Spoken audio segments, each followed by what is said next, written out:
Breaking news just hit, and nobody saw this coming. Multiple reports are connecting the Blue Jays to an outfielder that changes everything about how we thought this offseason was going to play out. We're talking about legitimate interest, credible sources, and a move that could redefine Toronto's lineup if Kyle Tucker falls through. But this isn't just about one player. We've got arbitration updates, new signings across the league affecting the market, and some serious questions about how the Blue Jays are planning to construct this roster going forward. Jess Posson dropped the initial bomb a couple days ago, and now we've got follow-up reports confirming what seemed impossible.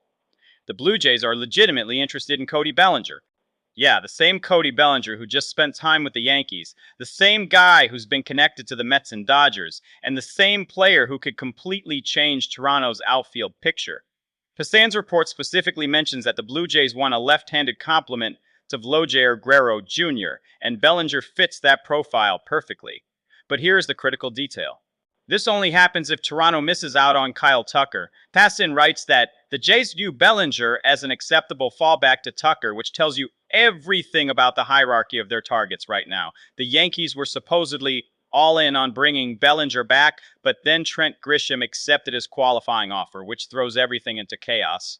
Now you've got the Yankees with Spencer Jones, Jason Dominguez, Aaron Judge, and Grisham, all occupying outfield spots, and suddenly their Bellinger interest might be cooling off. Brian Cashman's recent comments suggest they might be moving in a different direction, which opens the door for Toronto if they want to make this happen. And based on multiple reports, they absolutely want to make something happen.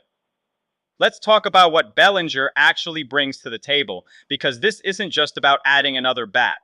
In 2025, Bellinger hit .272 with a .334 on-pace percentage and a .480 slugging percentage. His WRC+ was 125, which is well above league average. He's a solid defender, really strong base runner, and he performed significantly better at Yankee Stadium than on the road. There are some concerning elements under the hood when you dive into his advanced analytics, but overall, he's one of the best defensive outfielders in the game, and that fits perfectly into what Toronto wants to build. The problem is, figuring out where everyone plays here is where it gets complicated. If Toronto adds Kyle Tucker, you can make room, because Tucker is elite and you find a way to get him at bats. But Bellinger creates a logistical puzzle. Do you run Dalton Varsho in center, Bellinger in left, and then who plays right? Anthony Santander is sitting there as a potential option, but Bellinger is arguably a better hitter and definitely a better defender. Do you move Santander to designated hitter? If you do that, what happens to George Springer? You've got Nathan Loops, Addison Barger, and other guys who could slot into different spots, but suddenly you are looking at a crowded outfield with no clear answer about who plays where and when. The most logical scenario, if Bellinger signs, is putting him in left field instead of Lukes.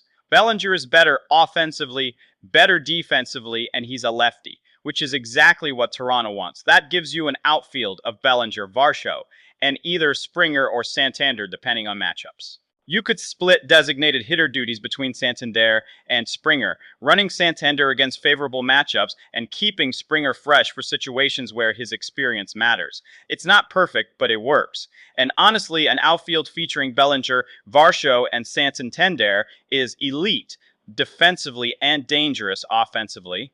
I know a lot of fans won't love this because Bellinger wore a Yankees uniform, but let's be honest about what he is. He's a great baseball player who can impact the game in multiple ways. His advanced analytics aren't perfect, but if Toronto doesn't land Kyle Tucker, I wouldn't hate Bellinger as the backup plan.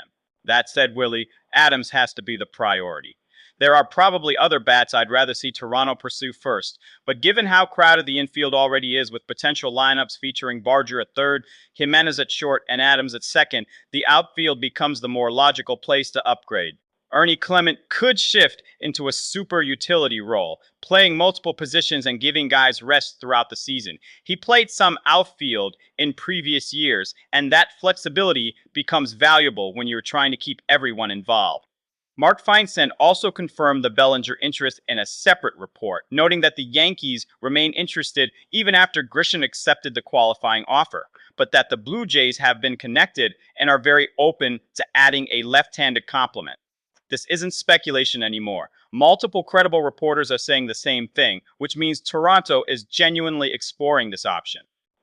The question is how long it takes for Kyle Tucker's market to develop and whether Bellinger will still be available if Toronto either misses on Tucker or lands him and moves on to other targets. Now let's shift to the arbitration news because this matters for understanding Toronto's financial flexibility.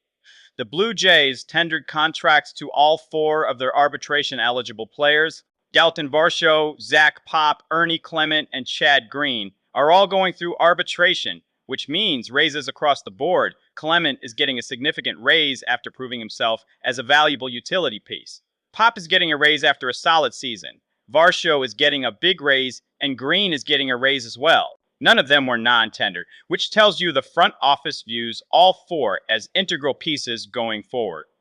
2 of them are regulars on a competitive team, and the other 2 provide depth and flexibility that you can't easily replace.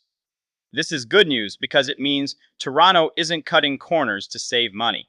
They're keeping their core intact while pursuing external upgrades, which is exactly what a team trying to win should be doing. The fact that they didn't non-tender anyone signals confidence that these players fit into the bigger picture, whether that includes Bellinger, Tucker, Hems, or whoever else they target this winter. Here is what makes this entire situation fascinating. The Blue Jays are clearly going all in on multiple fronts. They want a left-handed bat, they want to upgrade the rotation, they want to improve defensively, and they're willing to explore multiple paths to make it happen. Bellinger represents a legitimate fallback option if Tucker doesn't work out. But he's also a reminder of how fluid this market is. Teams are waiting to see how dominoes fall before committing to big money deals, which means patience might be the most important asset Toronto has right now. The Adams market has been quieter lately, which aligns with what Ben Nicholson-Smith reported early on about it being a slow-moving market. Kiki May, who I spoke with a few days ago, also mentioned that Adams' market would develop slowly, which means Toronto has time to figure out their priorities. But the longer they wait, the more risks they take, that other teams swoop in and change the landscape entirely. That's the gamble of off-season strategy. You can be patient and deliberate, but you can't wait so long that you miss out on everyone. So where does this leave the Blue Jays? They're connected to Bellinger as a fallback to Tucker. They're pursuing add-ins. They're exploring rotation upgrades, and they're keeping their arbitration guys, which signals they're not rebuilding or cutting payroll. This is a team that believes it can compete right now, and they're making moves to back that belief up. Whether it's Bellinger, Tucker, or someone else entirely, Toronto is positioning itself to make noise this winter. Drop your thoughts below, because this is the kind of off-season moment that defines franchises. And if you are still riding with the Blue Jays through all the uncertainty, hit that like button, and let's see where this takes us.